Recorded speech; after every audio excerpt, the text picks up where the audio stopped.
13 billion light-years away, something impossible is staring back at us. A structure so enormous it should not exist.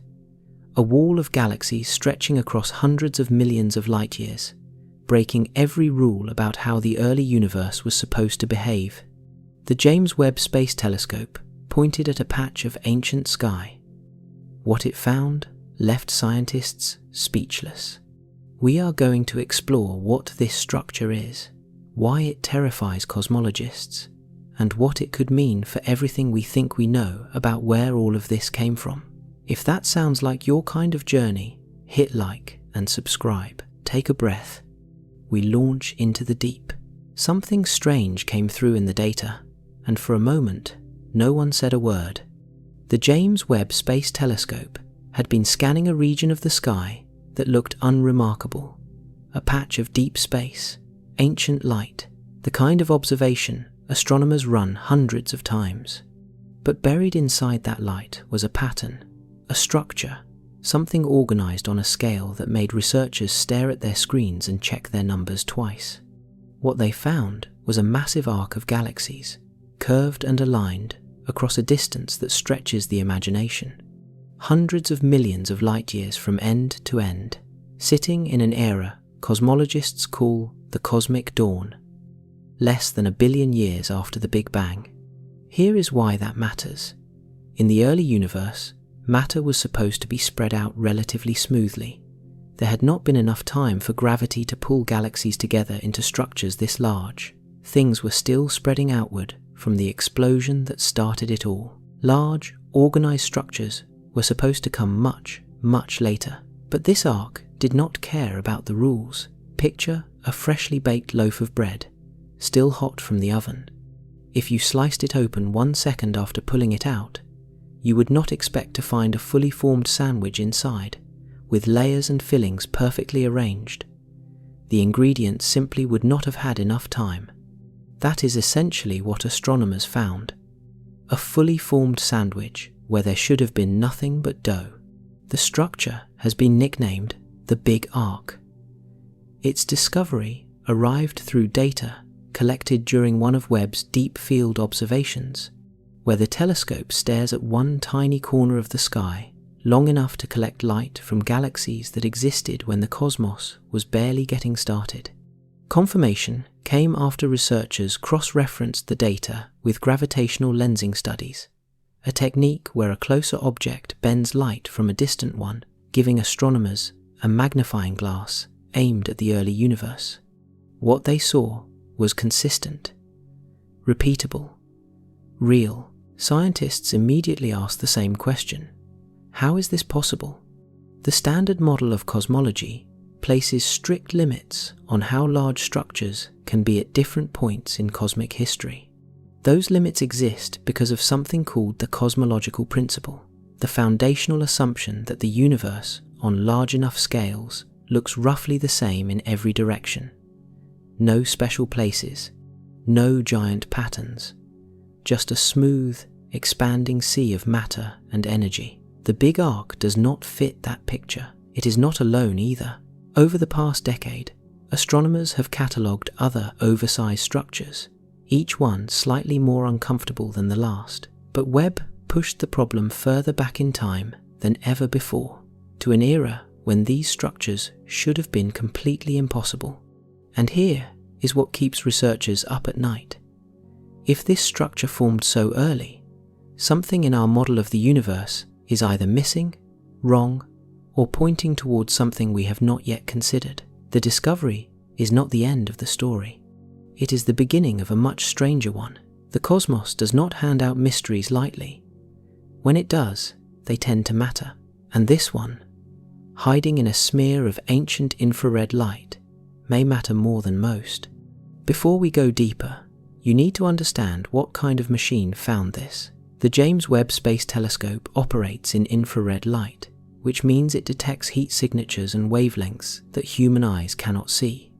This matters enormously when studying the early universe, because light from the most distant galaxies has been stretched by the expansion of space itself. By the time that ancient light reaches us, it has shifted from visible wavelengths all the way into the infrared range. Invisible to every telescope that came before Webb, Webb was built specifically to catch that light. It sits nearly 1 million miles from Earth, far beyond the Moon, at a gravitationally stable point where it can keep its instruments cold and its mirrors steady. The primary mirror spans roughly 21 feet across, made from 18 gold-coated hexagonal segments, working together like a single giant eye. That mirror collects so much light that Webb can detect objects roughly 100 times fainter than Hubble ever could. Think of it this way. If you were standing in a dark field at night, trying to spot a firefly hovering 1,000 miles away, you would have no chance. But Webb's mirror is like giving your eyes the sensitivity of every radio telescope on Earth combined, then pointing all of that at one tiny firefly blinking in ancient darkness. That is what it took to find what we are talking about.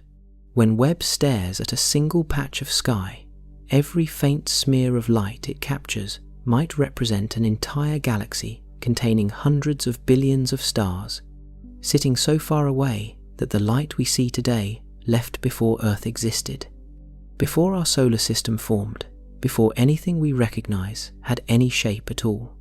And in those smears of ancient light, astronomers began noticing something. The galaxies were lined up, grouped, forming a shape. Confirming this took time. Researchers had to rule out instrument artifacts, light contamination, and gravitational lensing distortions that could make random galaxies appear aligned when they are not. They checked the redshift measurements of each galaxy in the arc, the precise way their light has been stretched, to confirm these objects truly exist at the same distance in space and the same moment in cosmic time. Every check came back positive. This was a real arrangement of real galaxies in the real early universe, organized on a scale that should not be possible this early. And Webb, because of what it is and what kind of light it was designed to capture, was the first instrument capable of seeing it clearly enough to know. There is something staggering about that. We built a machine, launched it into space, and pointed it at the beginning of time. And the beginning of time looked back and handed us a mystery we were not prepared for. The question is not just what the Big Ark is. The question is, what else Webb might be hiding in all that ancient light, waiting for someone to look closely enough, and what it reveals next will change the picture completely. Webb was designed with one goal above all others: to see further back in time than anything built before it. What it found there was something no one fully expected. The ancient universe had secrets, and it is only beginning to give them up. For decades, one idea has sat at the heart of everything cosmologists do. It is called the cosmological principle, and it is so deeply embedded in modern science that most researchers treat it less like a theory and more like solid ground beneath their feet. The idea is simple. On large enough scales, the universe is smooth. It is uniform. No matter which direction you point a telescope, the distribution of matter should look roughly the same. There are no special regions, no giant walls of galaxies on one side and empty voids on the other. Just a broadly even spread, like stirring sugar into water until it dissolves completely. This principle is not just philosophical, it is mathematical. It is baked into the equations that describe how the universe expands, how galaxies form, how light travels across billions of light years. Remove it, and the entire framework has to be rebuilt from the ground up. And yet, the Big Ark seems to violate it. Here is the core of the problem. The cosmological principle sets a size limit beyond which structures simply should not exist. That limit sits at roughly 1.2 billion light-years. Anything larger would suggest that the universe has regions fundamentally different from each other, that the smooth, even distribution we assumed is either incomplete or wrong. The Big Ark stretches well over 1 billion light-years, and it sits in the early universe, where structures this large were supposed to be physically impossible given the time available for gravity to work. Imagine you are reading the history of a city, and the first chapter describes a small settlement of a few hundred people. Then, you flip forward and find a description of a massive skyscraper reportedly already standing during the founding days. Either the history is wrong, or someone built a skyscraper overnight without any tools, workers, or materials. That is the contradiction astronomers are sitting with. Some researchers argue that the cosmological principle may simply be wrong, or at least incomplete. Perhaps the universe has structure on scales we never accounted for. Perhaps our models have been papering over a deep crack for years, and instruments like Webb are finally pulling back the paper. Others push back. Individual structures, even large ones, do not automatically disprove a principle that applies to statistical averages across the entire observable universe. Finding one enormous arc does not mean the universe is wildly uneven everywhere. It might be an outlier, but outliers have a way of multiplying when you look harder. With Webb now cataloguing the early universe in unprecedented detail, astronomers are finding that these so-called outliers are showing up more often than any random model predicts. The ground beneath the cosmological principle is still standing. For now, but there are cracks in it, and what Webb found next suggests those cracks go much, much deeper than anyone suspected. The universe has surprised scientists before. Every time it has, the surprise pointed toward something deeper, something more fundamental than the theory being challenged. The cracks in the cosmological principle may be pointing toward exactly that kind of depth. The universe has been stretching the limits of our models since the first telescopes turned toward the sky. The difference now is that Webb is stretching them faster and further than any instrument before it. The cosmological principle may survive this challenge, or it may not. Either outcome changes everything. The fact that this arc exists forces a brutal question. How did it get there? To answer that, you have to understand how structures form in the universe at all. After the Big Bang, matter was incredibly hot, dense, and moving in every direction at once. As the universe expanded and cooled, tiny fluctuations in density began to grow. Slightly denser regions attracted more matter through gravity. That matter fell in, making those regions denser still. Over hundreds of millions of years, those dense pockets grew into galaxy clusters, and threads connecting them stretched into what astronomers call the cosmic web, a vast network of filaments and voids spanning the universe like a three-dimensional spider's web made of galaxies. This process takes enormous amounts of time. In standard cosmology, the timeline works like this. Small structures form first. Galaxies come together before clusters. Clusters assemble before superclusters. The largest structures, spanning hundreds of millions or billions of light years, should only appear deep into cosmic history, long after smaller things have had time to pull themselves together. The Big Ark exists in the early universe, when the cosmic web was barely beginning to spin its first threads. The timeline simply does not work. So, what could have caused it? One possibility is something called cosmic strings.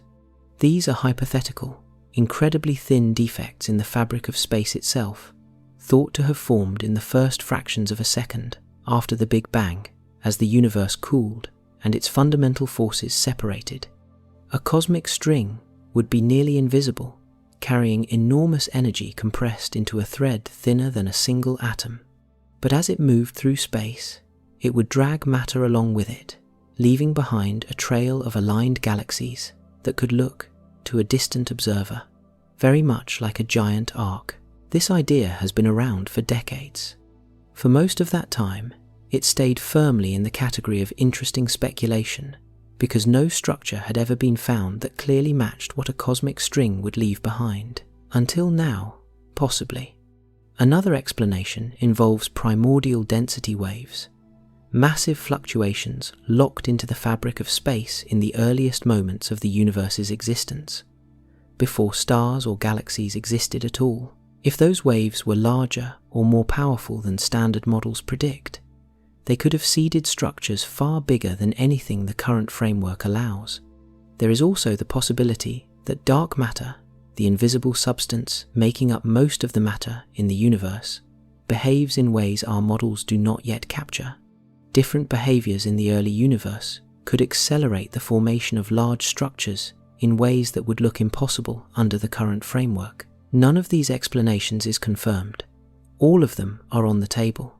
What is certain is that something real and physical happened in the early universe to arrange these galaxies in this pattern at this moment in cosmic time. Figuring out what that something is may require rewriting some of the most important equations in all of science. And what waits in the next chapter makes this problem even harder to ignore. The cosmos builds slowly. Or so we thought. The Big Ark is asking us to reconsider whether the rules we wrote about cosmic construction were ever the full story. Something was working faster. Something was building bigger. And the evidence for what that something might be is coming into focus. If the Big Ark were unique, scientists might argue their way around it.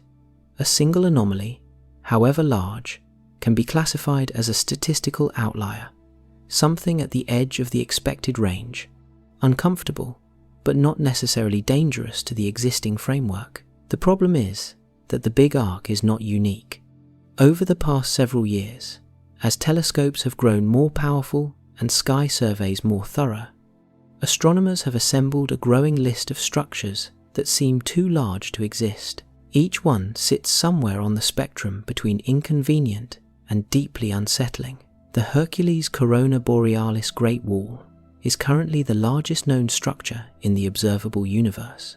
It spans roughly 10 billion light-years from end to end, a distance so vast that light crossing it takes longer than the age of the Earth. It was identified through a clustering of gamma-ray bursts, some of the brightest explosions in the cosmos, which tend to trace regions where galaxies are densely packed. 10 billion light-years. The entire observable universe is only about 93 billion light-years across. This one structure covers roughly 10% of it. Before that, there was the Sloan Great Wall, a filament of galaxies stretching about 1.4 billion light-years. When it was found in the early 2000s, it broke the previous record for largest known structure. Astronomers noted, somewhat nervously, that it already pushed against the upper limit allowed by the cosmological principle. Then came the Big Ark. Then came others. What Webb has added to this growing list is not just another large structure. It has pushed the timeline back. The other megastructures sit in the more recent universe, where cosmic time has passed for gravity to pull things together. Webb's discovery exists in the early universe, in an era when the clock had barely started. Finding something this large, this early, is like walking into a courtroom where the defendant has an alibi for every other crime. Then discovering a fingerprint that places them at the very first scene, the alibi no longer holds. Researchers have begun cataloguing these oversized structures more systematically, and what they are finding is that the problem does not go away when you look more carefully. More structures, larger sizes, earlier formation times. Some cosmologists quietly call this the large-scale structure problem. It does not have a solution yet, and here is where it gets strange in a way that reaches far beyond astronomy. If the universe contains structure on scales larger than our models predict, it raises a question that cuts straight to the heart of modern physics. Was the Big Bang itself different from what we thought? Did something happen in the first moments of cosmic history, something we have not accounted for, that planted the seeds of these impossible giants? The answer might lie in a concept so mind-bending that even the physicists who developed it describe it with cautious awe. Something happened before the galaxies formed. Something happened before light could even travel freely through space, and what it left behind is written in the ancient light Webb is now reading. The universe does not repeat itself, but it does seem to be sending a message. That message is written in oversized structures that should not exist, and Webb is reading it more clearly than any telescope before it ever could. To understand what makes this discovery so jarring, you have to travel back in time, all the way back.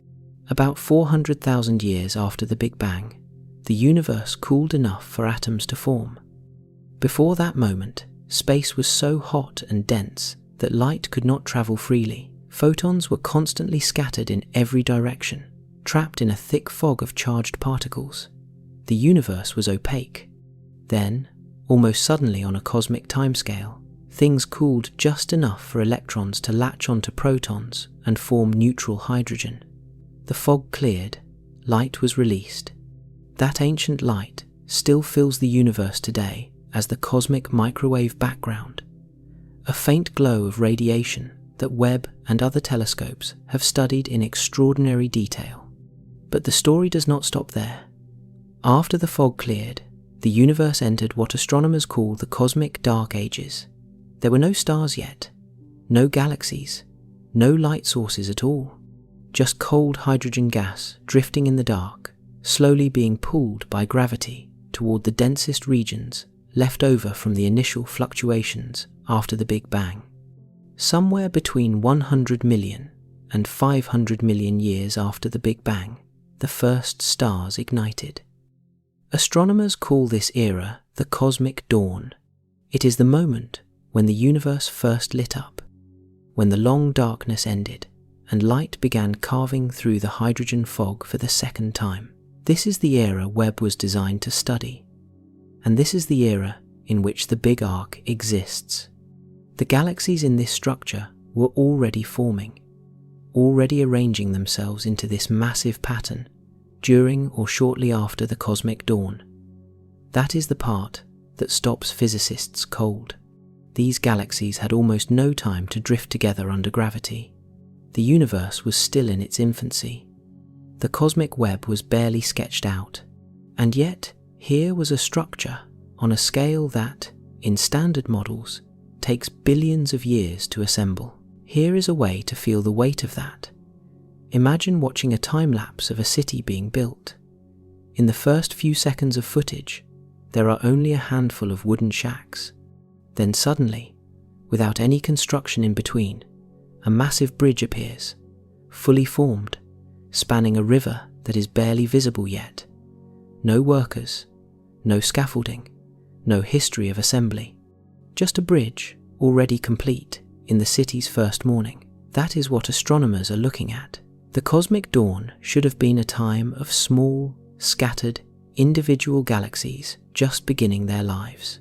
Webb confirmed many of those, but it also found something that had no business being there. Something organized on a scale that requires a story we have not fully written yet. The leading explanation being explored right now involves the conditions of the very early universe, the geometry of space-time in the moments right after the Big Bang, and a process that happened so fast and so violently that the structures it seeded were essentially baked into the universe before the cosmic dawn ever began. That process is called inflation, and what it may have left behind in the fabric of space is more strange, more powerful, and more unsettling than most people realize. What comes next stretches even further beyond the edges of what we thought we knew. In the first fraction of a second after the Big Bang, something happened that most people have never heard of, and almost nobody has fully wrapped their mind around. The universe expanded, not in the way it expands today, slowly and steadily, carrying galaxies apart from one another over billions of years. In those first moments, space itself ballooned outward at a speed that makes everything we normally call fast completely meaningless. In less than a trillionth of a second, a region of space smaller than a single atom expanded to roughly the size of a grapefruit, and it kept going. This event is called cosmic inflation, and it is one of the most powerful, strange, and well-supported ideas in all of physics. Inflation was proposed in the 1980s as a solution to several deep problems with the standard Big Bang model. Why does the universe look so uniform in all directions, even in regions that could never have been in contact with each other? Why is the geometry of space so nearly flat? Inflation answered both questions by essentially ironing out all the wrinkles in the very early universe, stretching any irregularities until they became invisible on the scales we can observe. But inflation did something else, something crucial. Before it began, the universe was governed entirely by quantum mechanics, the strange set of rules governing the behavior of particles at the smallest scales. At that level, nothing is perfectly still. Everything vibrates with tiny, random fluctuations. Under normal circumstances, these fluctuations are microscopic, utterly irrelevant to anything at human scales. But inflation took those quantum fluctuations and stretched them massively. A vibration that existed at the scale of a single particle was inflated to cosmic proportions, becoming a slight overdensity or underdensity in the fabric of space itself. Those density variations became the seeds of everything that followed. A slight thickening became a galaxy cluster. A slight thinning became a void. The entire large-scale structure of the universe, every galaxy, every filament, every supercluster, grew from quantum noise that inflation promoted to cosmic scale. This is confirmed. The pattern of fluctuations in the cosmic microwave background matches the predictions of inflationary theory with extraordinary precision. But here is the problem the Big Ark raises. Standard inflationary models predict fluctuations only up to a certain size. The largest structures that inflation could have seeded, given the duration and energy scale we currently understand, should fall well within the limits of the cosmological principle. Structures bigger than the theoretical upper bound should simply not exist in the numbers being found, unless inflation was different from what we modeled. Some physicists now argue that inflation may have lasted longer than standard versions assume, or that it had different energy scales in different regions, or that quantum fluctuations during inflation were larger and more varied than the simplest models predict. Any of these adjustments could, in principle, seed structures as large as the Big Ark. The uncomfortable part is this. To explain what Webb is finding, we may need a version of inflation that is more complex, more varied, and more powerful than the one we have used for 40 years. And that version of inflation carries implications that reach far beyond the question of one giant arc. It reaches into something that challenges the idea of a single universe entirely. There is something in the universe that cannot be seen, cannot be touched, and cannot be detected by any instrument that measures light. It does not emit radiation. It does not absorb it. It passes through ordinary matter as though ordinary matter is not even there. And yet it makes up roughly 85% of all the matter in the universe. This is dark matter, and without it, none of the structure we see in the cosmos could exist. Galaxies would fly apart. Galaxy clusters would dissolve. The cosmic web would never have formed. Every structure Webb has ever photographed, including the Big Ark, owes its existence in some way to dark matter. The reason is gravity. Dark matter does not interact with light, but it responds to gravity and generates gravity of its own.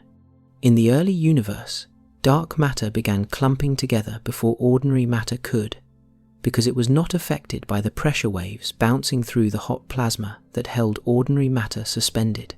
Dark matter formed the first scaffolding, the invisible skeleton of the cosmic web, and ordinary matter later fell into the gravitational wells it created. Without that head start, the universe would look almost nothing like it does today. So, when astronomers find a structure as large and as early as the Big Ark, dark matter is one of the first things they examine. Could a different distribution of dark matter in the early universe explain what we are seeing? Could dark matter behave differently than our models assume, clumping faster or on larger scales, seeding structures that would otherwise be impossible? The answer is possibly, and that possibility is now being explored seriously. Standard dark matter models treat it as a cold, slow-moving substance, which is why it is often called cold, dark matter. This version of dark matter clusters efficiently on small scales and has been remarkably successful at explaining a huge range of observations across cosmic history. But cold dark matter has always had some tension with what we see on the very largest scales and in the very early universe.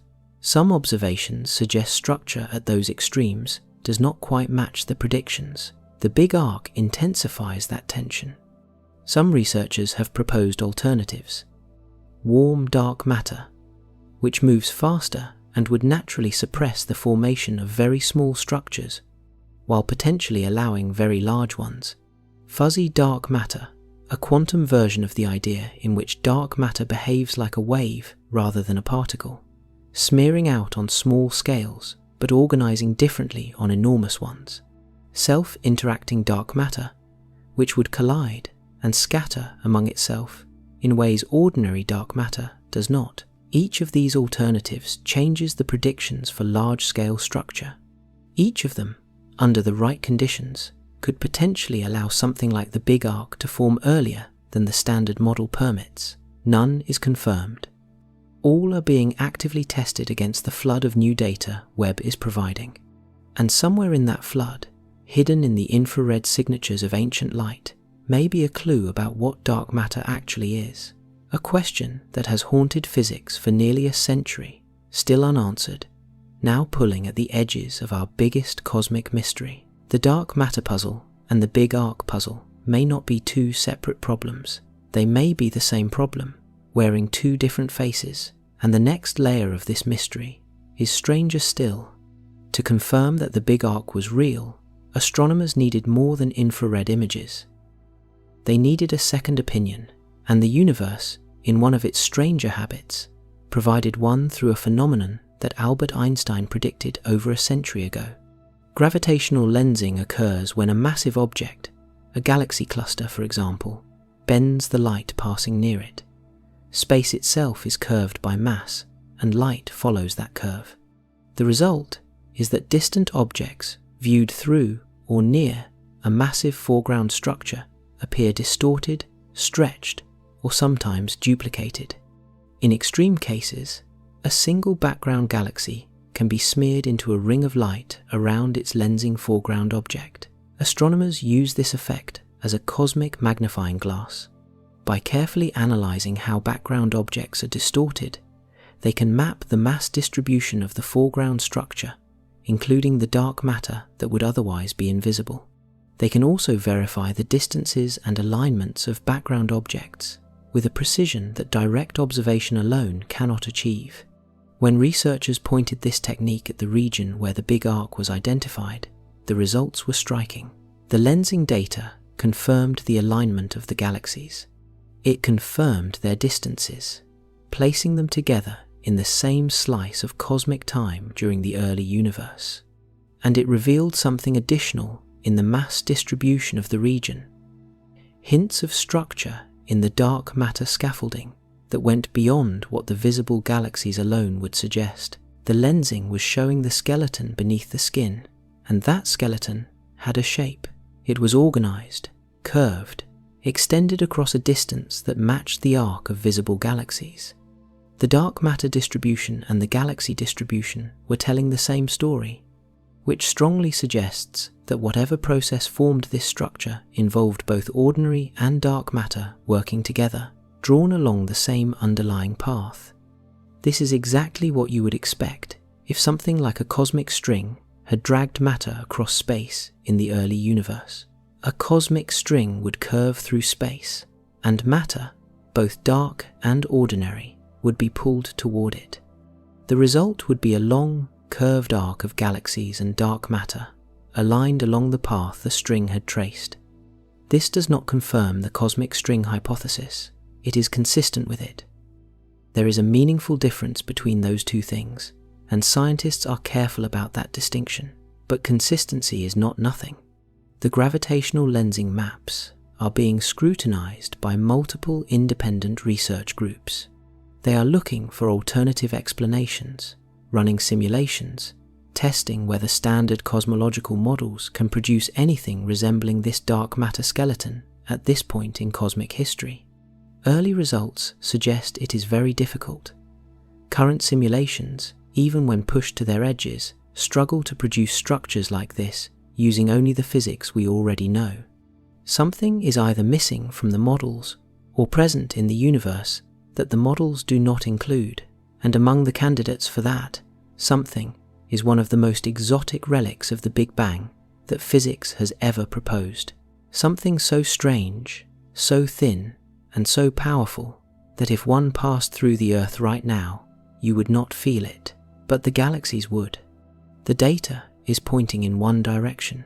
The simulations are struggling to keep up, and whatever is waiting in that direction is something the standard model has never had to face before. There is a type of object that may exist in the universe, one that has never been directly confirmed, that would be essentially invisible, thinner than a single proton, and yet carry more energy per inch than the largest nuclear weapon ever built, multiplied by a factor that language barely handles. These are cosmic strings, and they may be the key to the Big Ark. To understand where they come from, you have to think about the early universe as a cooling system. In the first moments after the Big Bang, all the fundamental forces of nature were unified into a single force. As the universe rapidly cooled, those forces separated from each other, like water freezing into ice. When water freezes, it does not always form a perfect crystal. Sometimes, different regions freeze at different times or in slightly different orientations, and where those regions meet, you get a defect, a crack, or a boundary running through the ice. The early universe, cooling from its initial unified state, is thought to have undergone similar phase transitions, and where different regions of space cooled in slightly different ways, defects could have formed in the fabric of space-time itself. Long, one-dimensional defects, strings. A cosmic string would have essentially no width in any meaningful sense, but it could stretch across billions of light years. It would carry enormous tension and move at a significant fraction of the speed of light. As it moved, it would generate a gravitational field that would pull matter toward it from both sides, creating a sheet of galaxies aligned along its path. The pattern that sheet would leave behind would look, when viewed from a great distance and across cosmic time, very much like an arc. Physicists have been searching for cosmic strings for decades. Radio telescopes have looked for the characteristic double images that a string passing in front of a distant light source would create. Pulsar timing arrays have searched for the gravitational waves that a network of cosmic strings would generate as they vibrate and intersect. Nothing definitive has been found, and many researchers began to assume that if cosmic strings existed, they were either too rare or too thin to detect. Then, Webb found the Big Ark, and suddenly, the cosmic string hypothesis, which had been quietly fading from active consideration, came back to the table. The alignment of galaxies in the arc, the curved shape of the structure, the dark matter distribution revealed by gravitational lensing, all of it is consistent with what a cosmic string would leave behind. The length of the structure and the time period when it formed also fit within the range that cosmic string models predict. Researchers have been running new simulations since the discovery, specifically designed to model what a cosmic string of particular mass and velocity would produce in the early universe. Some of those simulations produce structures that look remarkably similar to what Webb observed. This is confirmed as consistent with the hypothesis, but the hypothesis itself remains unproven. In science, that distinction matters enormously, but the hypothesis is no longer theoretical background noise. It is a live candidate, one being tested against real data in real time, using the most powerful space telescope ever built. And if it is confirmed, the implications would reach far beyond one arc of galaxies. Cosmic strings would be relics, direct physical evidence of a phase transition that happened in the first fraction of a second after the Big Bang. The arc you can see, the string itself remains invisible. Something left a mark, and the next chapter asks whether that mark goes deeper still. Every field of science has a central story, a framework so well tested and so widely accepted that it shapes everything else.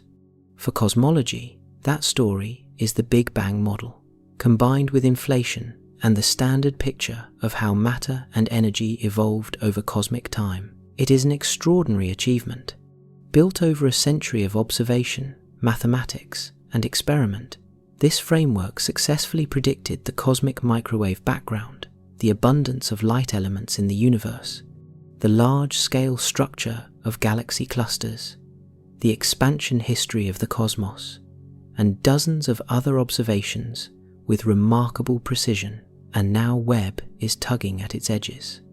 To be clear, a single structure, even an enormous one in the early universe, is not enough to overturn a framework this well supported. Scientists are rightly cautious about that kind of claim. The Big Bang happened. Inflation almost certainly happened.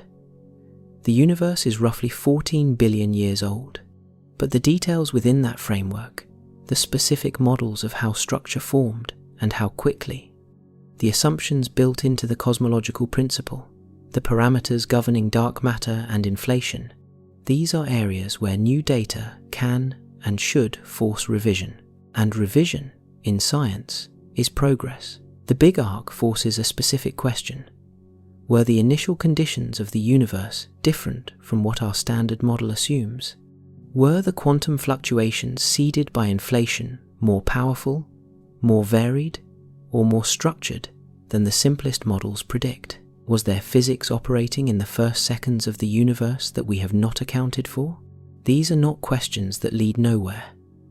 They are questions that, when answered, tend to lead somewhere surprising. In the past, similar challenges to the standard model led to major advances.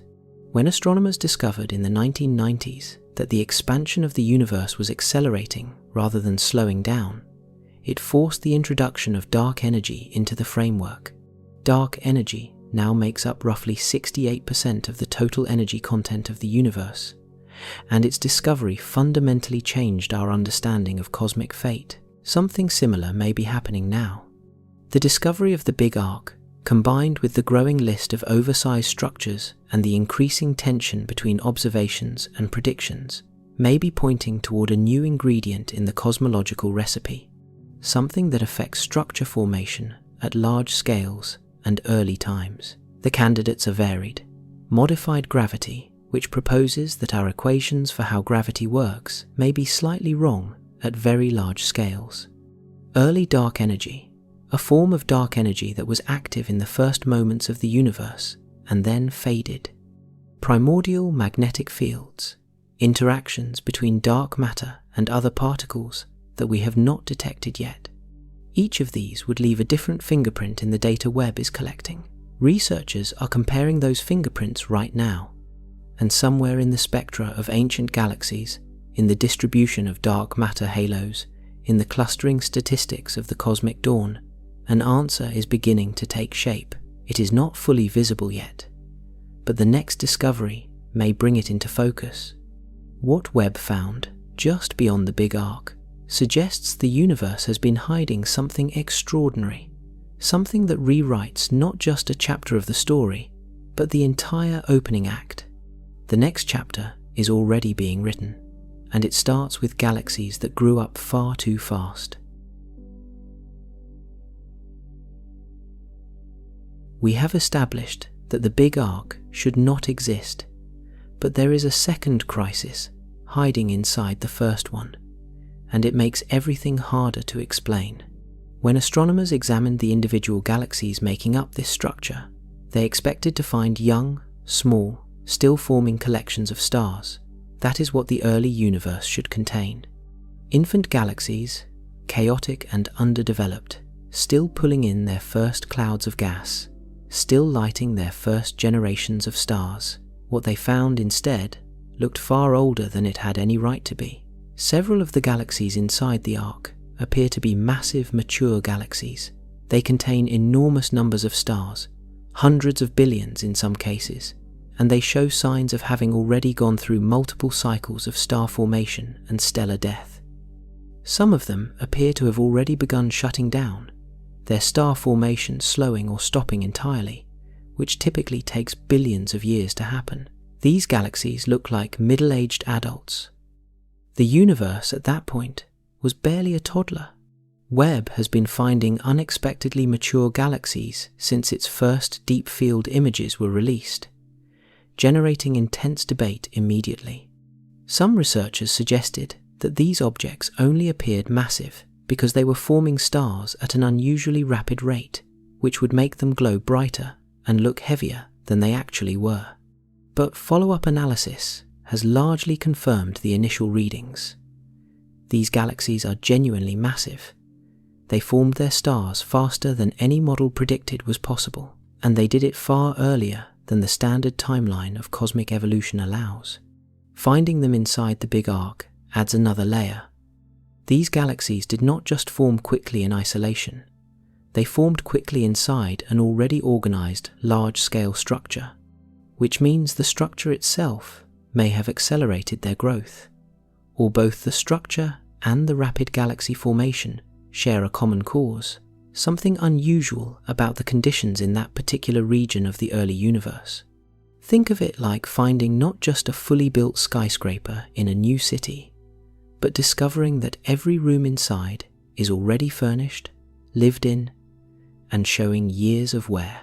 Nothing about the timeline adds up. Every piece of the picture is too advanced for the moment it appears in. Astronomers call this the early galaxy crisis. It is a scientific crisis in the proper sense, a point where accumulating observations are placing real pressure on the theoretical framework supposed to explain them. Webb was not meant to cause this kind of trouble. It was built to confirm and refine the standard model, to fill in the details of a story we thought we largely understood. Instead, it is raising questions that the standard model, in its current form, does not have clean answers for. Something in the early universe was building things faster than physics said was possible. Something was accelerating the growth of both individual galaxies and the enormous structures containing them. Whatever that something is, it left traces, and Webb is finding them one image at a time. But what comes next in this story is something that shifts the entire conversation in an unexpected direction. The early universe was supposed to be simple. Raw material and gravity, slowly doing their work over billions of years. Webb is showing us that it was anything but simple, and the engine behind all that early complexity may be stranger than anything in the current textbooks.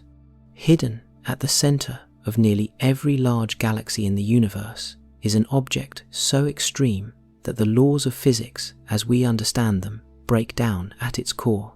A supermassive black hole, millions or billions of times the mass of a typical star, compressed into a region of space so dense that not even light escapes its gravity. These objects are everywhere. They anchor galaxies. They drive powerful jets of radiation that can reshape entire star-forming regions, and in the early universe, they may have played a central role in the mystery of the Big Ark. Here is the connection. When a supermassive black hole is actively consuming surrounding gas and dust, it becomes what astronomers call an active galactic nucleus. In its most extreme form, this is known as a quasar, an object so luminous that it can outshine an entire galaxy of hundreds of billions of stars. Quasars visible to us from the early universe represent some of the most energetic events in cosmic history. Webb has found quasars in the early universe that are far too massive for their age. Standard models of black hole growth assume they begin as smaller objects.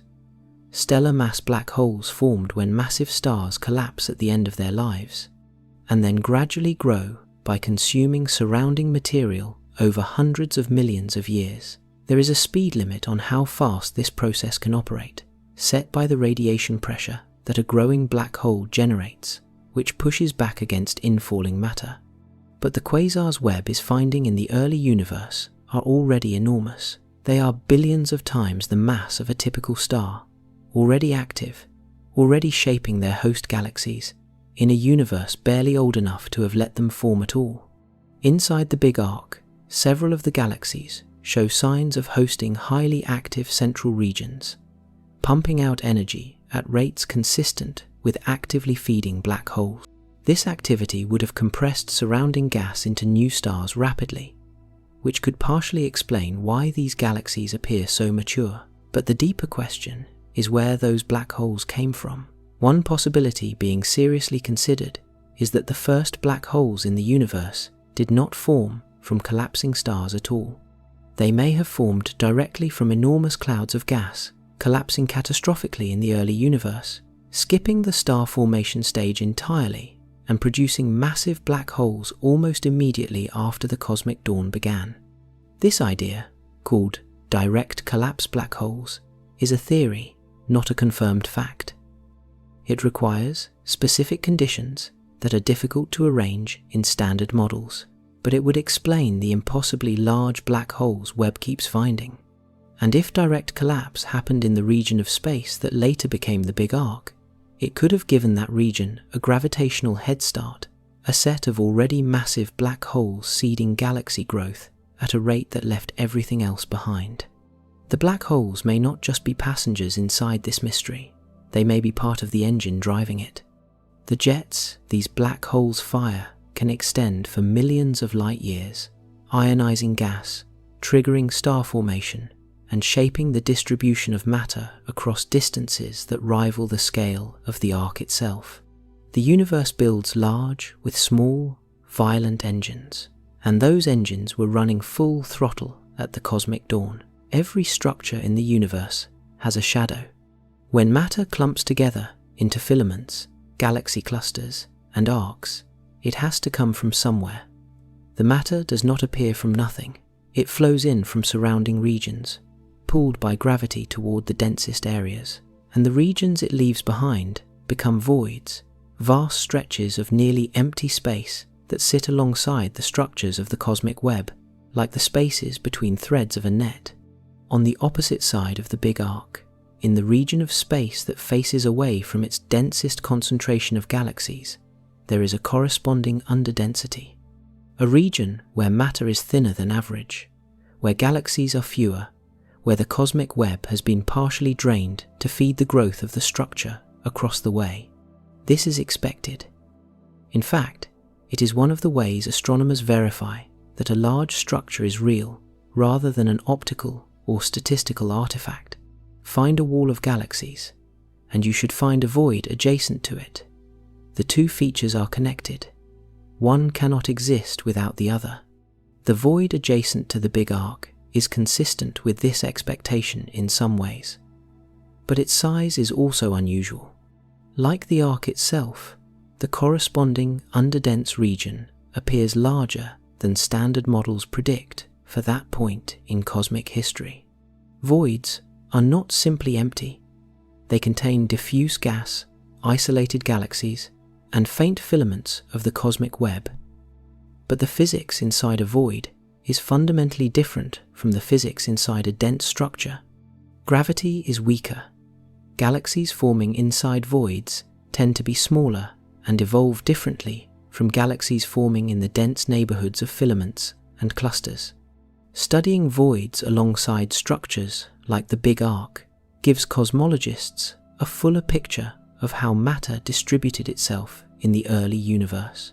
The contrast between the dense arc and its neighboring void is essentially a record of how gravity was working at that time, how efficiently it was pulling matter together, and whether that efficiency matches predictions. Early indications suggest there is a tension.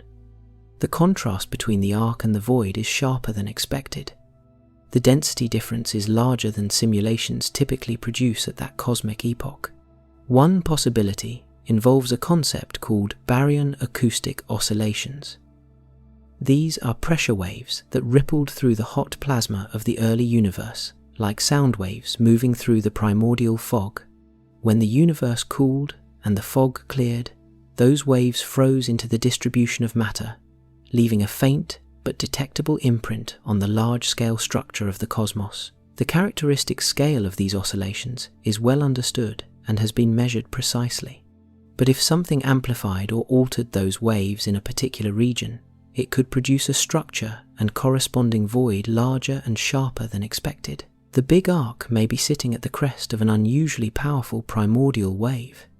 And if that wave was stronger than our models predict, the question becomes, what generated the extra energy? The answer may lie in an era even further back than the cosmic dawn, in the physics of the very first moments, when the universe was so hot and dense that our equations begin to crack. What happened in that first instant is the deepest mystery of all. This is the part of the story where the language of science begins to strain against the edges of what human imagination can hold.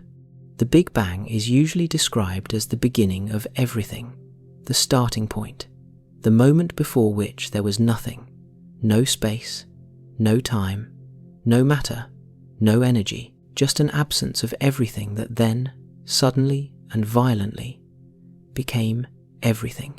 But a growing number of physicists argue that this picture is incomplete, that the Big Bang was not a beginning in the absolute sense, but a transition, a moment when a previous state of reality gave way to the one we inhabit now. This idea takes several forms. Some versions involve a cyclical universe, one that expands, reaches a maximum size, collapses back on itself, and then bounces into a new Big Bang. In this picture, the universe we live in is one in a long or even infinite series of cosmic cycles, each beginning from the compressed remnants of the last. Other versions involve what is called eternal inflation, the idea that our universe is one bubble in a vast, perhaps infinite, sea of inflating space. In this picture, inflation never truly stopped everywhere. It ended in our region, producing our universe, while continuing to drive exponential expansion in surrounding regions, some of which will eventually produce their own bubble universes with their own physical laws. These ideas are serious theoretical frameworks developed by serious physicists, including some of the same people who developed cosmic inflation theory in the first place. Here is the connection to the Big Ark. If our universe inherited initial conditions from a previous state, whether a previous cycle, a parent inflationary region, or something else entirely, those inherited conditions could include density fluctuations and structural patterns on scales larger than inflation alone would typically produce. Patterns that were imprinted before the Big Bang, as we experience it, carried through the transition and embedded in the fabric of space. Those patterns, if they exist, would show up as anomalies in the large-scale structure of the universe. Structures that are too large, too organized, and too early to be explained by standard inflationary physics, like the Big Ark. To be clear, this is speculative. No physicist would claim the Big Ark is proof of a pre-Big Bang universe. The evidence does not reach that far. What it does is open a door. It raises the question of whether anomalies like this one could be echoes, faint structural memories of a state of reality that preceded the birth of everything we can observe. There is a concept called the cosmic microwave background anomalies, unusual patterns in the afterglow radiation of the Big Bang that have puzzled astronomers for decades. Some of these anomalies have been interpreted, tentatively, as possible imprints of physics that operated before or during the earliest moments of inflation, possibly even before it. The Big Ark may belong to the same category of evidence. Unconfirmed, but pointing in the same direction, toward a universe with a history deeper than 14 billion years, toward a cosmos shaped by forces operating before the moment we call the beginning. And if that is true, then the story of where we came from is far longer, far stranger, and far more astonishing than anything in the textbooks. What comes next brings that strangeness closer to home. When a discovery like the Big Ark challenges the standard model of cosmology, the first tool scientists reach for is a simulation. Modern cosmological simulations are extraordinary achievements. Using supercomputers that run for weeks or months on a single calculation, researchers can model the evolution of the universe from just after the Big Bang to the present day, tracking hundreds of millions of virtual particles as they interact through gravity, gas dynamics, radiation pressure, and the influence of dark matter and dark energy. These simulations produce virtual universes that, in many ways, look strikingly like the real one. Galaxy clusters form. Cosmic web filaments stretch between them. Voids open up where matter has drained away. The distribution of galaxy sizes, shapes, and clustering patterns in the simulated universe matches what telescopes observe with impressive accuracy. But when researchers feed the parameters of the Big Ark into these simulations, things break down. The question they ask is direct. In a simulated universe built on the standard cosmological model, how often does a structure like the Big Ark appear in the early universe? The answer, based on current simulations, is essentially never. The structure is too large, too early, and too organized to emerge from the standard initial conditions with any meaningful frequency. Statisticians use a term for this.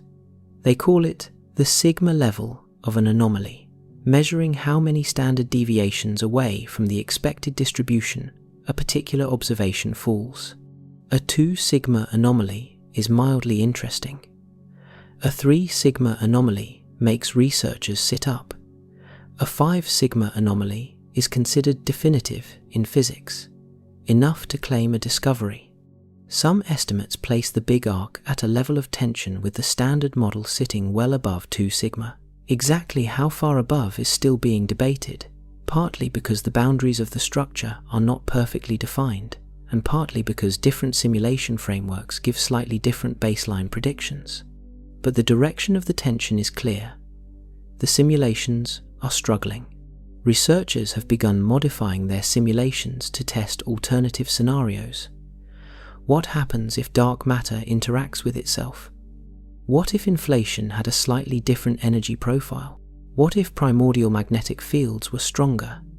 Each modification changes the predicted distribution of large-scale structure in the early universe, and researchers are systematically checking which modifications bring the simulations closer to matching what Webb actually observes. This process is painstaking and takes years, but it is exactly how science is supposed to work. The data forces a revision of the models. The models are tested against more data. The cycle continues until something converges. What is emerging from the early rounds of this process is a hint that the initial conditions of the universe, the precise distribution of density fluctuations laid down during inflation, may have had a slightly different statistical character than the simplest models assume. Specifically, the distribution may have had more power at large scales, meaning larger fluctuations were slightly more common than predicted. This is a small change in the mathematics, but it has large consequences for the structures that form, and it is consistent with what some physicists have been arguing on theoretical grounds for years, that the simplest version of inflation, while spectacularly successful in many ways, is probably not the complete story. The simulations are telling us to look harder, and something found just recently reframes the entire picture in a way nobody predicted. When the first stars in the universe ignited, they burned with a chemistry unlike anything that exists today. They were made almost entirely of hydrogen and helium, the only elements produced in the Big Bang itself. There was no carbon, no oxygen, no iron, just the 2 lightest elements in the periodic table, fusing together in stellar cores and releasing the energy that lit up the cosmic dawn. These first stars are called population 3 stars by astronomers. They have never been directly observed. They burned brightly and died young in massive supernova explosions that scattered the heavier elements they had forged into the surrounding gas. Those heavier elements, born in stellar cores and spread by stellar deaths, seeded the next generation of stars and, eventually, the chemistry of planets and life. This is the standard story. It is well supported by observations of ancient stars and by models of stellar nucleosynthesis, the process by which stars forge heavier elements from lighter ones. But Webb has complicated it. In the spectra of early galaxies, including some associated with the Big Ark region, astronomers have detected chemical signatures suggesting unexpectedly high abundances of certain heavy elements at very early times. Elements that, according to the standard stellar timeline, should not yet have been produced in large quantities. This is connected to the galaxy formation problem. If massive, mature galaxies formed faster than expected, they would have gone through their stellar life cycles faster too. More generations of stars lived and died in the early universe than the standard timeline accounts for, seeding the intergalactic medium with heavier elements earlier than predicted. The chemical composition of early galaxies is essentially a fossil record. It encodes the history of star formation and stellar death going back to the first generations. Reading that record can reveal how many cycles of star formation had already occurred by the time we are observing. What Webb is reading in some of these ancient spectra suggests more cycles than the standard model allows, more stellar generations, more time, or more speed than the clock should have permitted. Some researchers have proposed that the first stars were so massive they had lifetimes measured in millions rather than billions of years, burning through their fuel catastrophically fast and dying in explosions powerful enough to quickly enrich the surrounding gas. This would compress the chemical enrichment timeline, potentially matching what Webb observes. Others have pointed out that population, 3 stars forming inside the overdense regions of a structure, like the Big Ark, would have had a fundamentally different environment than isolated first stars forming in empty space. Denser gas, stronger gravitational fields, more interactions. All of these could accelerate stellar evolution and chemical enrichment in ways that standard models, which assume more uniform conditions, would not predict. The chemistry of the early universe is telling the same story as the structure, the galaxy masses, and the black hole sizes. Something was moving faster than it should have been. Something accelerated the normal progression of cosmic evolution in this region of space.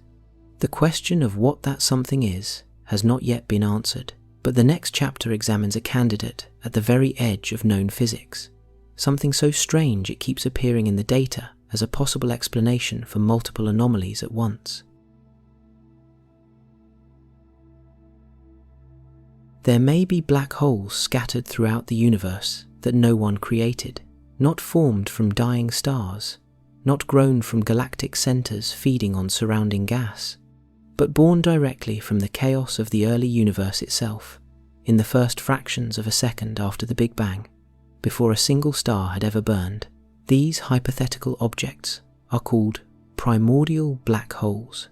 They have been a subject of serious scientific interest since the 1970s, when the physicist Stephen Hawking helped develop the theoretical framework describing how they could form. The idea is as follows. In the first moments after the Big Bang, the universe was extraordinarily dense, and the distribution of that density was not perfectly uniform. Regions where the density was significantly higher than average could have collapsed under their own gravity before pressure forces could push back and stop them. The result would be a black hole, formed not from a star, but from a direct collapse of the primordial plasma itself. Depending on the size of the density fluctuation that collapsed, a primordial black hole could range enormously in mass. Some would be tiny, lighter than a single asteroid. Others could be as massive as many thousands of stars. Their mass would be set by the scale of the density fluctuation at the moment of formation. Here is where the Big Ark becomes relevant. If the primordial density fluctuations in the region of space that later became the Big Ark were unusually large, those same fluctuations could have produced a population of primordial black holes early in cosmic history.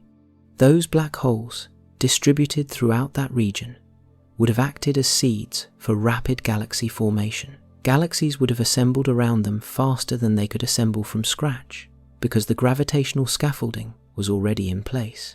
This scenario is a theory, but a compelling one, because it addresses multiple problems at once.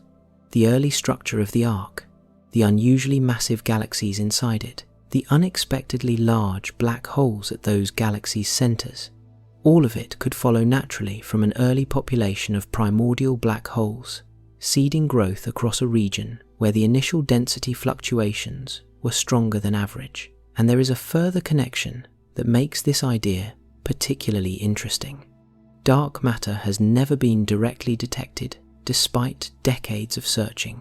Every attempt to find a dark matter particle in a laboratory has come up empty.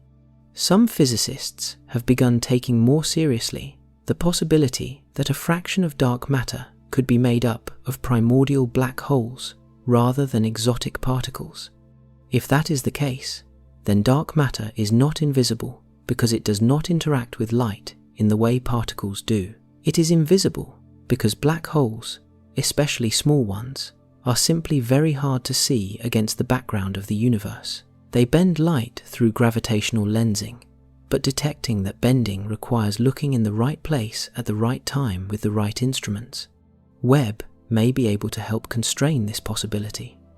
By studying the gravitational lensing signatures in and around the Big Ark in detail, researchers can probe the mass distribution at scales that would reveal or rule out a significant population of compact, dark objects hiding in the region. The results of that analysis are not yet complete, but if primordial black holes are confirmed as contributors to the Big Ark structure, it would tie together dark matter, early galaxy formation, and the impossible arc into a single coherent story for the first time. The universe may have been seeding its own future from its very first breath. Webb is not working alone. Across the world and above the atmosphere, an array of observatories is now pointed at the questions the Big Ark has raised, each one adding a different layer to the picture. Together, they are assembling something that no single instrument could produce on its own. The Atacama Large Millimeter Array, a collection of radio dishes spread across a high desert plateau in Chile, is sensitive to the cold gas and dust in distant galaxies. It can detect the raw material of star formation in early universe objects, revealing how much fuel was available and how efficiently it was being converted into stars. For the galaxies in and around the Big Ark, this data provides a cross-check on the star formation rates Webb measures through infrared light. What the radio data is finding broadly confirms Webb's picture. The early galaxies in this region were forming stars at a pace that challenges standard predictions. They were burning through their gas supplies at rates comparable to the most extreme star-forming galaxies seen in any era of the universe. The Chandra X-ray Observatory, which detects high-energy radiation from some of the hottest and most violent processes in the cosmos, has contributed observations of active galactic nuclei in early universe targets. X-ray signatures reveal the presence of actively feeding black holes that might not be visible in infrared or optical light alone, adding to the census of powerful central engines operating in the early galaxies. Ground-based observatories, using a technique called adaptive optics, which corrects for the blurring effect of Earth's atmosphere in real time, are obtaining sharper views of the lensed features associated with the Big Ark region. These observations help map the gravitational lensing distortions with higher precision, improving the mass models that reveal the dark matter distribution. From space, the European Space Agency's Euclid telescope, launched in 2023, is building the statistical context that individual deep field observations cannot provide on their own. Euclid will map the large-scale structure of the universe across billions of galaxies, giving researchers the baseline they need to assess whether the Big Ark is truly anomalous or belongs to a broader population of oversized structures that the standard model simply underestimates. Early results from Euclid are already hinting at mild tensions with standard predictions in the large-scale clustering of galaxies. Nothing as dramatic as the Big Ark, but in the same direction. Multiple independent instruments are beginning to point toward the same region of concern. This convergence matters. In science, an anomaly seen by one telescope could always be a systematic error, a flaw in the instrument or the analysis. But when multiple independent observatories using completely different detection methods find the same tension with the same models, the systematic error explanation becomes increasingly difficult to maintain. The scientific community is not panicking. Scientists are precise and careful and slow to abandon frameworks that have worked well for decades. But the conversation is shifting. The possibility that the standard model of structure formation needs significant revision is no longer a fringe idea. It is entering the center of the field. And the data driving that shift is still coming in, still being analyzed, still revealing new layers of a mystery that grows more textured with each new observation. The next piece of the puzzle comes from the most unexpected direction of all. There is another number at the center of modern cosmology that has been causing trouble for years. It is called the Hubble constant, and it describes the rate at which the universe is expanding. Every galaxy beyond our local group is moving away from us, and the Hubble constant tells us how fast that recession happens as a function of distance. Getting this number right is fundamental. It determines the age of the universe, the rate of its expansion, history, and the future fate of everything in the cosmos. The problem is that two different methods of measuring the Hubble constant keep giving different answers. When astronomers measure it using the cosmic microwave background, the ancient afterglow radiation from the early universe, they get one value. When they measure it using a cosmic distance ladder built from nearby standard candles, objects whose intrinsic brightness is known, they get a slightly higher value. The two measurements have been refined over years with increasing precision, and the gap between them has not gone away. If anything, it has grown more stubborn. This disagreement is called the Hubble tension, and it is one of the most discussed problems in cosmology right now. Here is where the Big Ark connects. The Hubble tension suggests that either our measurements of the early universe are wrong, our measurements of the nearby universe are wrong, or the standard cosmological model itself is missing something that causes the expansion rate to change in a way it currently does not account for. If the standard model is missing an ingredient, that ingredient would affect not just the expansion rate, but also the growth of structure throughout cosmic history. A different expansion history means different conditions for galaxy formation, different timelines for the assembly of large-scale structures, different predictions for what the early universe should look like. Some of the theoretical modifications proposed to resolve the Hubble tension also affect predictions for large-scale structure. Early dark energy, one of the leading candidates for explaining the tension, would have altered the expansion rate during a critical period just before the cosmic microwave background was released. That alteration would leave fingerprints on both the background radiation and on the distribution of matter that formed afterward. Those fingerprints should show up in the large-scale structure of the early universe as seen by Webb. And some researchers argue that the Big Ark, along with other oversized structures, is consistent with what early dark energy models predict. Both the Hubble tension and the structure anomalies may be symptoms of the same underlying cause. If that connection holds up under further scrutiny, it would be a major development. It would mean that Webb's discovery of the Big Ark is part of a pattern of evidence collectively pointing toward new physics operating at a specific period in cosmic history. Connecting anomalies across different observational domains, the expansion rate, the structure of the early universe, the masses of early galaxies, the sizes of early black holes, is how physicists identify the shape of something they cannot yet see directly. The shape is becoming clearer, and what it is pointing toward sits at the absolute boundary of what current physics can describe. Something was operating in the early universe that we have not yet named, not yet measured, and not yet fully explained, but the evidence for its existence is accumulating. This is the chapter where the science stretches furthest, where the observations connect to ideas so large and so strange that even the physicists who study them speak carefully, aware that they are working near the edge of what can be tested. The multiverse, the idea that our universe is not alone, that beyond the boundary of everything we can observe, beyond the furthest light our telescopes can ever reach, there exist other universes, separate regions of space-time with their own physical laws, their own constants of nature, their own histories. This is not fringe speculation. It emerges naturally from the mathematics of cosmic inflation.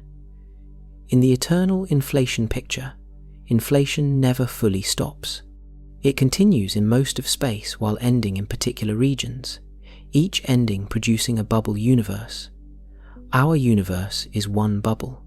There may be others, perhaps infinitely many, each with different physical properties depending on how their own local inflation ended.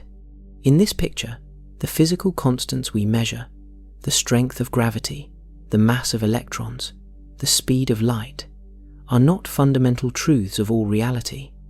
They are local conditions, the settings of our particular bubble, determined by a phase transition that happened when our inflation ended. Here is the connection to the Big Ark.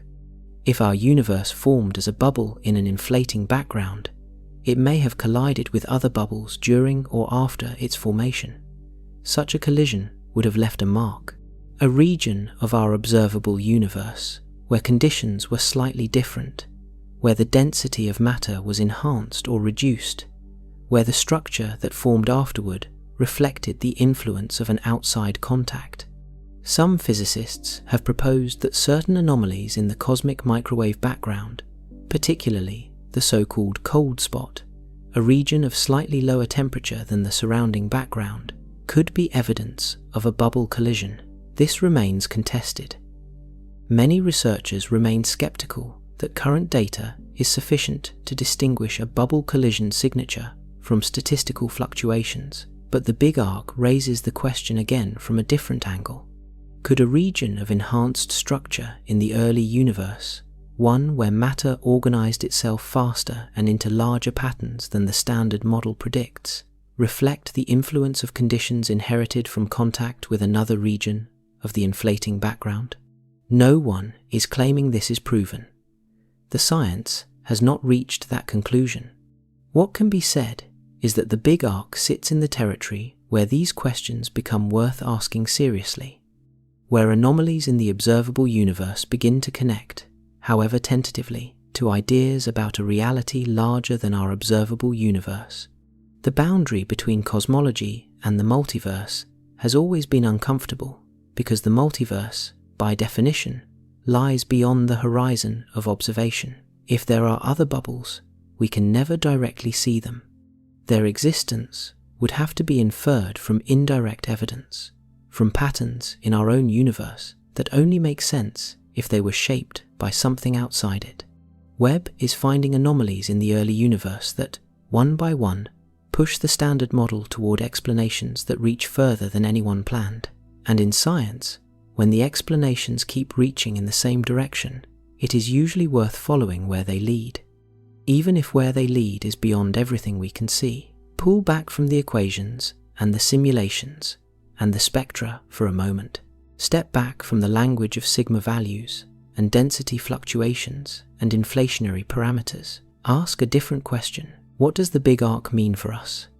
Not for cosmology as a discipline, not for the careers of the researchers studying it, but for the human experience of being alive in this particular universe, at this particular moment, on this particular planet. Here is one way to think about it. The large-scale structure of the universe is not separate from the conditions that allowed life to emerge. The cosmic web, the distribution of matter into filaments, clusters, and voids, shaped the history of galaxy formation. Galaxy formation shaped the conditions inside galaxies. Conditions inside galaxies shape the formation of individual stars and their planetary systems, and from there, in at least one case, the chain leads all the way to complex chemistry, biology, and minds capable of wondering about the cosmos they inhabit. If the initial conditions of the universe were different from what we assumed, if the fluctuations were larger or differently distributed, if dark matter behaved differently, if inflation had a different character, then the cosmic web would have a different structure. Galaxies would form differently. Stars would form differently. The chain that leads to biology might have been altered in ways we cannot fully trace. The universe we live in is one where conditions were apparently just right, at least in enough places, for life to arise. Whether that is a coincidence, a necessity given how many places there are, or something more, is one of the deepest questions anyone has ever asked. The Big Ark adds a new layer to this question. It suggests the early universe had more structure than we thought, more large-scale organization, which potentially means more regions of enhanced galaxy formation, more opportunities for the conditions that led to stars, with long stable lifetimes, rocky planets, liquid water, and whatever steps follow from there. A more structured early universe, if the anomalies Webb is finding hold up, might actually be a more life-friendly one. There is something quietly remarkable about that possibility. The discovery that challenges our models, that forces physicists to reconsider their most foundational assumptions, might also be pointing toward a universe more generously seeded with the conditions for existence than anyone calculated. We are not at the center of the universe. Modern science made that clear centuries ago. Our planet is not special in its position, orbiting an ordinary star in an unremarkable region of a galaxy among hundreds of billions of galaxies. But the conditions that allow minds to form and ask questions about the cosmos may be less rare than the simplest models predicted. The universe may be more structured, more varied, more full of places where the right conditions converge than a smooth, homogeneous cosmos would allow. And if that is true, then the Big Ark, impossibly large and impossibly early, is not just a challenge to cosmology.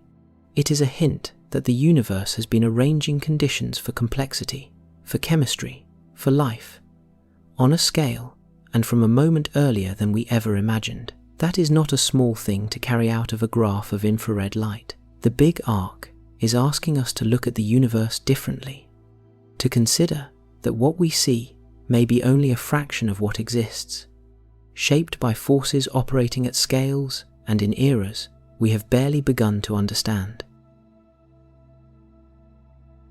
The discovery of the Big Ark has not closed a chapter in the story of cosmology. It has opened several new ones simultaneously, each leading in a different direction, each demanding its own set of tools, observations, and ideas to pursue. Here is what scientists are asking right now. Is the Big Ark truly anomalous, or do simulations need to be pushed harder to reproduce it? This is not a settled question. Some researchers believe that the most sophisticated simulations, run with more computing power and more refined initial conditions, may eventually produce structures like this without needing new physics. Others are skeptical. The ongoing program is to run those simulations and compare them rigorously against the Webb data. This will take years. Are there more structures like this at similar or earlier cosmic times? Webb has a finite field of view in any single pointing, and the Big Ark was found in one deep field observation. Systematic surveys of the early universe are needed to determine how common such structures are. If they are rare exceptions, the standard model survives with modest revision. If they are common, the revision required is much larger. Can cosmic string models be tested directly? Researchers are searching for specific signatures that a cosmic string would produce beyond the galaxy alignment already observed. One of the most promising is a precise measurement of the temperature fluctuations in the cosmic microwave background near the arc region. A cosmic string would produce a distinctive step-like discontinuity in those temperatures, a signature theoretically clean enough to distinguish from other effects. Current data is not sharp enough to confirm or rule this out. Future experiments may be. What is the mass and distribution of dark matter in and around the arc? More detailed gravitational lensing studies, combined with velocity measurements of individual galaxies, can build a three-dimensional map of the dark matter scaffold underlying the structure. That map will constrain models of dark matter behavior and help determine whether standard, cold, dark matter is sufficient or whether alternatives are needed. What are the physical properties of the individual galaxies inside the arc? Spectroscopic studies of each galaxy, measuring the velocities of their stars and gas, their chemical compositions, their star formation histories, their central black hole masses, will build a detailed portrait of how these objects formed and evolved. Each one is a data point in a story still being written, and underneath all of these specific questions sits the larger one. What modification to the standard model, if any, is required to account for everything Webb is finding in the early universe? The massive early galaxies, the oversized black holes, the Hubble tension, the chemical anomalies, the large-scale structure tensions. If these are all connected, What single change to the underlying physics ties them together? That question is the defining challenge of cosmology right now, and it is being worked on by hundreds of researchers across dozens of institutions, using data that was not available 5 years ago, and theoretical tools being developed in real time. The pace of discovery is accelerating. Webb continues to collect data. The analysis pipelines are running, and somewhere in all of it, a new picture of the early universe is slowly taking shape. Wilder, more structured, more surprising, and more worth understanding than anyone expected when the telescope first opened its golden eye. The next answer is coming, and it will change the question again. Science is often presented as a clean process. Hypothesis, experiment, conclusion. The image of the lone genius working quietly until the moment of revelation, then announcing a discovery to a world ready to receive it. The reality is noisier, more human, and far more interesting. The discovery of the Big Ark landed in a field that was already under pressure. Webb had already been delivering results that stressed the standard model before the arc was fully analysed. Papers about unexpectedly massive early galaxies had been circulating for over a year, generating genuine debate about whether the measurements were correct, whether the analysis pipeline was introducing errors, whether the standard model was in real trouble or just being nudged. Into that charged environment came the arc, and the reactions were not uniform. Some researchers responded with excitement. Here was another data point, a dramatic one, pushing in the same direction as everything else Webb was finding. For physicists who had already been arguing that the standard model needed revision, this was confirmation that they were on the right trail. Others responded with skepticism, which is not just acceptable in science, but necessary. The structure's boundaries are not perfectly defined. Different methods of identifying and measuring it give slightly different results. The statistical significance of the anomaly depends on assumptions about how to count structures and compare them against simulations. These are genuine methodological questions, not bad faith objections. A third group responded with curiosity about the exotic explanations, particularly cosmic strings. For researchers who had been studying cosmic string theory for years with limited observational motivation, the Big Ark represented a possible real target, a structure in the universe that their models might actually explain. What is notable, and what reflects well on the scientific community, is that all three of these responses are happening simultaneously, in public, in the scientific literature, at conferences, and in collaborative workshops where researchers from different camps sit together and argue through the data. This is how science is supposed to work, by the continuous pressure of evidence and argument until something converges. A senior researcher at one major cosmology center described the current moment as the most exciting and uncomfortable time in observational cosmology in at least a generation. Exciting because the data is rich and surprising. Uncomfortable because the surprises do not yet have clean explanations. That discomfort is productive. It is the feeling of a field being pushed to think harder, to test assumptions it had stopped examining, to consider possibilities it had set aside. And the researchers doing this work are not fringe figures. They are the same people who built the instruments, developed the analysis methods, and established the standard model that is now under pressure. They are following the data. That is what scientists do. And the data, right now, is pointing somewhere genuinely new. The next and final chapter brings everything together, not with tidy answers, but with something more honest and more powerful than that. The clearest picture we can draw of where we stand and what comes next in the grandest investigation humanity has ever undertaken. The uncertainty itself is meaningful. It means the field is alive. It means the questions are real. And it means that wherever the data leads next, something genuine will be waiting there. The grandest investigation humanity has ever undertaken is still very much in progress. The Big Ark is the headline, But it is not the only thing Webb has found that refuses to fit the standard picture. Since its first deep field images were released, Webb has been quietly accumulating a list of discoveries that each, on their own, would generate serious scientific debate. Together, they form a pattern that is impossible to ignore. Webb detected galaxies in the early universe that appear to have already formed the equivalent of our entire Milky Way's worth of stars, all within the first few 100 million years after the Big Bang. The Milky Way took billions of years to build itself to its current size. These objects reached a similar scale in a fraction of the time. Webb found evidence of complex organic molecules in the atmospheres of distant worlds and in interstellar space at distances and ages that push back the timeline for chemistry in the universe. The building blocks of life were present earlier and in more places than the standard picture predicted.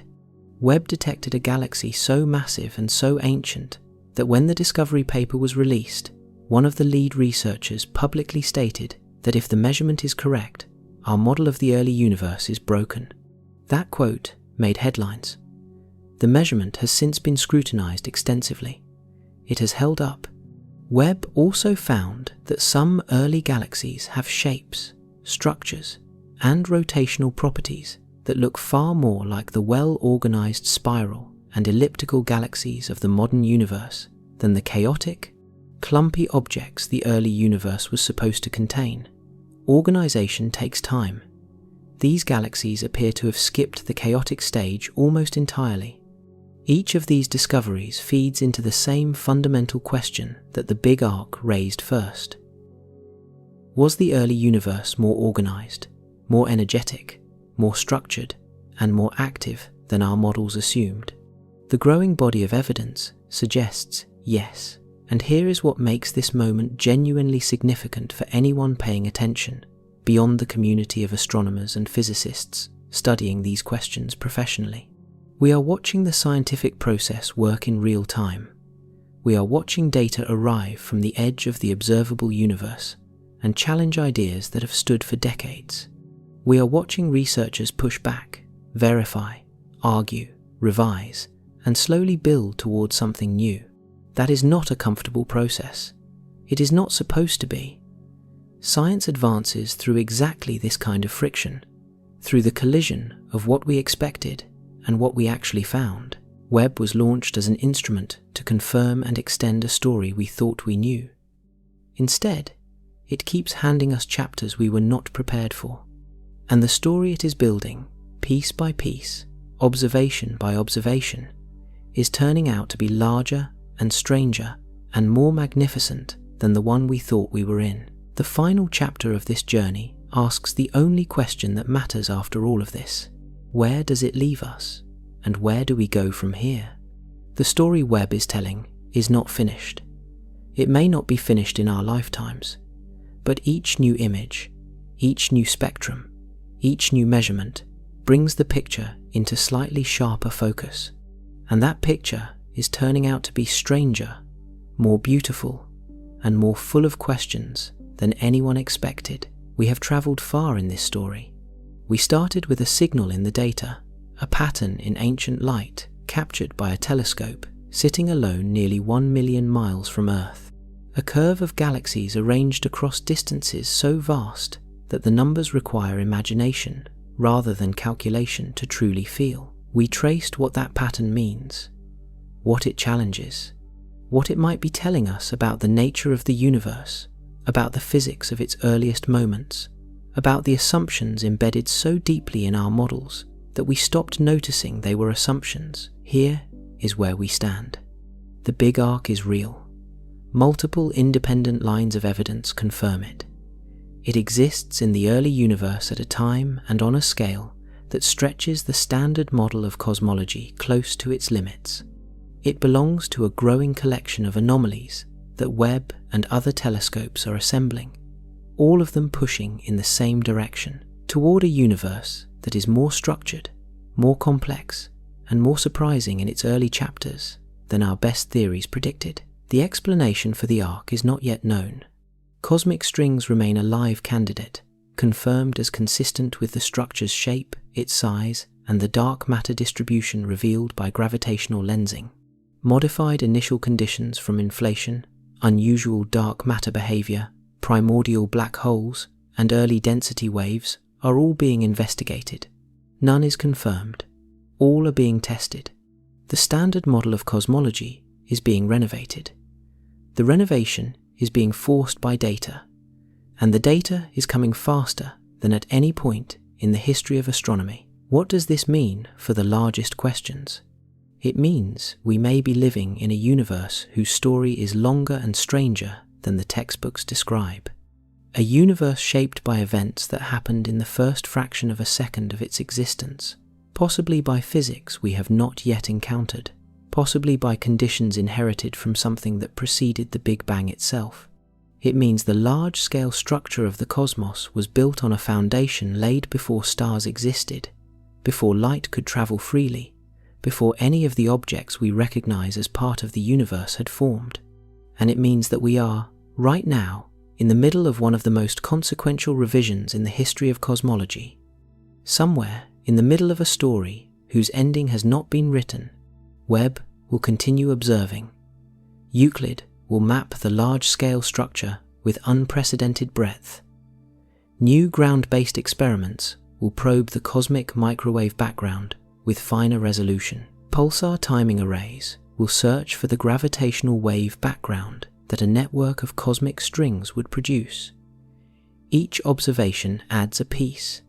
At some point, enough pieces will be in place that a new picture becomes clear. A picture that accounts for the Big Ark and everything alongside it.